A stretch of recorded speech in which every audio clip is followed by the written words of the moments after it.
Dirty water music. Yall, get a grip on. How y'all doing? I'm Donald. And I'm Carlette. And this is I'm Awake. Damn! How y'all doing? I'm doing good. I'm good. Good. Okay. She's doing good. So this one is entitled, What Was Our Awakening? Or how did we get to this point where we're at? Yeah. So for me, I've always been on this journey where I've always questioned stuff. I grew up as a PK kid, so I always had church and Christianity and Jesus and stuff in my life because that's all that we knew, right? That's all my people knew. So that was it. So, you know, it wasn't really any questions that you could really ask. And if you did, they'd be like, well, why are you questioning God? You're not supposed to question God and this and that. And so I grew up my whole life like that because pretty much everybody in my family was super hardcore Christians. Yeah. So it wasn't until I got older, you know, where I was able to venture off, and then, you know, to some of the questions that I had, I was able to go in and really question stuff. And so, like, my first real big venture into anything was I fell into the whole Illuminati thing, like deep, crazy, y'all. Deep to the point to where I was deep. ready. Yeah, she was like, man, listen, bro. She was over it. She wanted to strangle me. But what I learned from that and what I took from it, because I finally got off of that phase, was just how to go in and question stuff, you know, take the time to, and I hated it. To dig in and see what's really there, because a lot of the stuff don't line up, you know, and, you know, just like if, you know, because then I got onto religion and I got onto just history in general. You know, a lot of the history that we've been told and taught ain't really what happened. It's all misconstrued and told in a different light. But so that was kind of like my awakening with coming into that, you know, based on just freeing myself to be able to ask questions. And within meditation, you know, I reached a point of bliss or nothingness, and coming out of that, it was a lot of people around me that just started talking, started questioning, asking me questions and stuff, and feeding my mind on a different level. And then I started doing research because I started seeing stuff that didn't add up with the whole religion and Christianity part, and where did it come from and where did it start, you know. And so that was my whole awakening, just doing, you know, just little research. You can find a little stuff, but you have to really dig deep, and it's in books and it's in all this stuff that shows you that, you know, it all started from Egyptian mythology. But, you know, that's a whole other topic. Or did it? That's, you know, that's, she says it's a theory. But I'm just like, hey, just, you know, with a little bit of research, you can see that it did, in my point of view, I say it did start from Egyptian mythology, because the Greeks didn't come in until ancient Kemet until later. And so that's what spun the whole Greek mythology. It started after, like 3,000 or 4,000 years after Egyptian mythology. But that's a whole nother. Yeah, I don't know nothing about that. It's a theory to me. That's where I am. Everything is theory, other than life and death. That's it. So what was your awakening? My awakening was not as blissful as he puts his. Like, he went through this whole little journey before this journey. Yeah. That's a good way of putting it. You went through a separate journey before this journey together. For me, this has only been, what? May, June, July, August. 5 months. Mm-hmm. Roughly 5 months, maybe 4. Because I think it was around April that I actually was like, okay, let me look into this. So my awakening journey started with a fast. I think that's when it started to like turn into like an awakening. But I feel like now looking back, it really started when I lost my job back in February. And things would come to me spiritually, and I would take heed to it, and I would move forward on it, which led to the fast of, okay, I'm not making any more decisions without making sure that I'm 100% in alignment with God. So that was what I went into the fast for. But then me and Donald, as we sat and talked, and he was just like, listen, let's just look for the truth. Yeah. And he has said that before to me, but I ran from that. And maybe subconsciously I figured when you say I want to find the truth, you're going to find something outside of Christianity. And I didn't want to look into that. Because anybody who knows me will be like, Carlette, or what my family called me, Coco, you the most, like, how, yeah. I know I'm not going to say I was holier than thou. But when you saw me, you knew that I rep for Jesus. And now that's a complete 360. It's not like that anymore. So,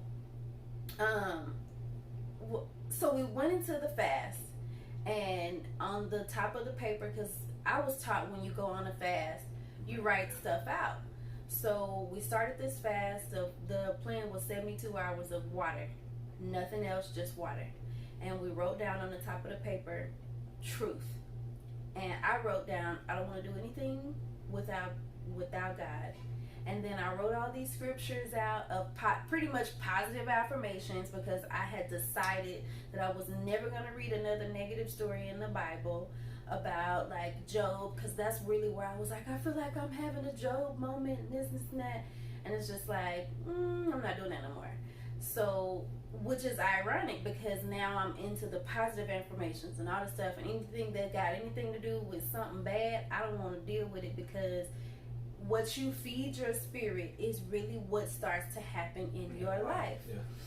It's energy. Yeah, so that was the beginning. But in that moment, that still wasn't what I was thinking. I was just thinking, okay, we're finna fast, and then God is just gonna show up and show out. But it turned into a whole different ball game, because right after the fast, I signed up at church to get rebaptized, because I had been baptized before, but it was, a blur. No, not a blur. It was one of those things of my mama saying, oh, you're talking about for you. Yeah. For me, it wasn't a blur. I remember when I got baptized, and I remember why. And now looking back, I'm not ashamed to say I really wasn't like fully all for Jesus. I just did it because I knew that I would get praised for it. Like, look at that baby getting baptized. Oh my goodness, she really loved the Lord. So I would only do stuff, not only because I still felt good doing it when I was in church and all that stuff. And I didn't grow up as a PK. I grew up like with going, my mom probably wouldn't agree, but we only went to church when something was happening badly in our lives. And then once things got back on track, we probably wouldn't go to church much often. But I would go like with other family members, but my mama wasn't consistently going. But yeah, I didn't grow up with the same background. I didn't become super 3 days a week of church until like high school, when I went to go spend time with my dad's family, and that was a different ball game, which that taught me relationship and foundation. So that's why to this moment I'm not like slapping people in the face because they're still Christian. I still have respect for the religion, but it's just not for me. But let me rewind it back. So after the fast, I signed up for to be baptized or whatever, and within that time frame of me signing up to be baptized, because it hadn't been time to baptize yet, I just signed up. I get in the car, and Donna was like playing a lecture in the car, and it's not unusual for him to do that, so it just kind of went over my head. I didn't care what he was listening to. And then I started to hear what the guy was saying, and it was starting to like affect me, and I was like, turn this shit off, like I didn't want to hear that, because he was reaching. A lot of the stuff that he was saying was like pretty much debunking Christianity and religion, and I didn't want to hear it. But he said something, and I keep saying I need to go back to that video and try to replay it and hear what it was that pierced me. But he made some kind of statement about Jesus and matched it up to some other fact that didn't really match up to, like, it made me question, is Jesus really real? Like, what?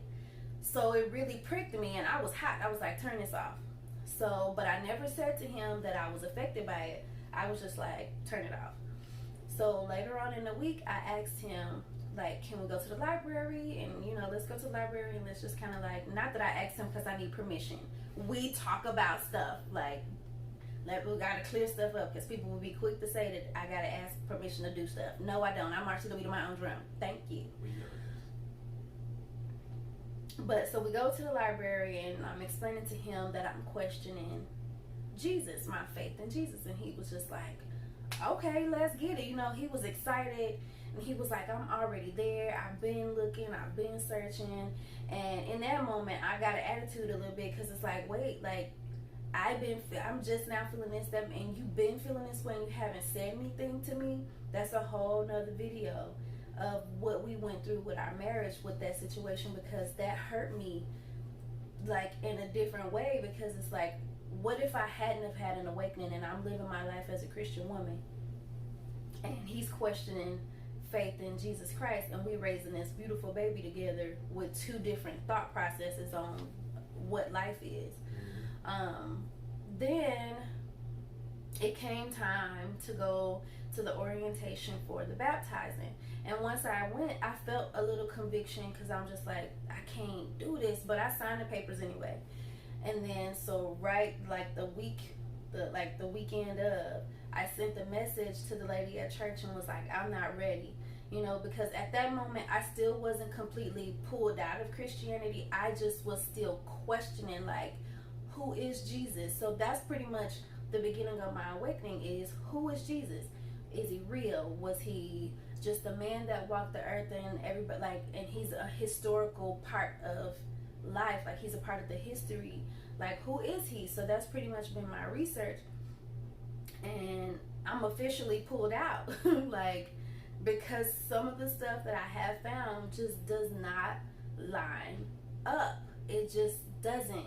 And I've experienced God for myself without praying in the name of Jesus and without acknowledging Jesus as being my Lord and Savior, because I don't believe that he is. God is within us and everything, you know, and I don't want to go too deep into that because I feel like I'm not well versed on it.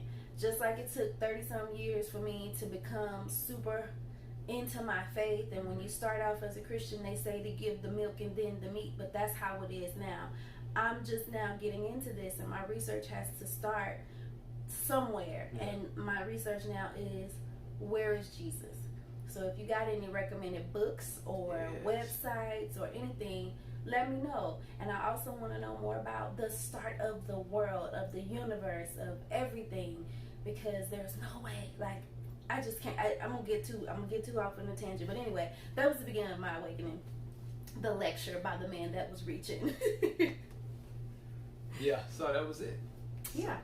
Oh, if you are interested in these shirts, we don't have that many, but we got some. We spent a lot of money, so if y'all want to go ahead and come on and support us. And we have a few of the She Is Wisdoms, and then we also have a shirt that says Husband Daddy on there, because I got a husband daddy, not a bae. And we also have a shirt that says it's toxic with the X through crossed out, toxic sexy masculinity, because we gotta stop giving energy to the toxic masculine men and give energy to the sexy masculine men, because that's what life is, you know. Like, we still gotta have masculinity and we still have femininity. It's just gotta be a good balance. So she is wisdom, but he also sexy and masculine. I love a masculine man. Okay, but I've done enough talking, y'all. Follow us on our Instagram at I'm Awake. Damn. All right, y'all. We gotta go. Like, subscribe, and share.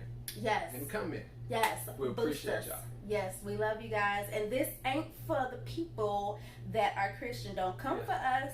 Yeah. Don't come. We love you, but don't come for us. This ain't for you. This is for the people that's questioning. All right. Bye. You see that I want it, I gotta get it. Now watch how I get it and come back with it. You see that I want it, I gotta get it. Ain't poking my nose in nobody.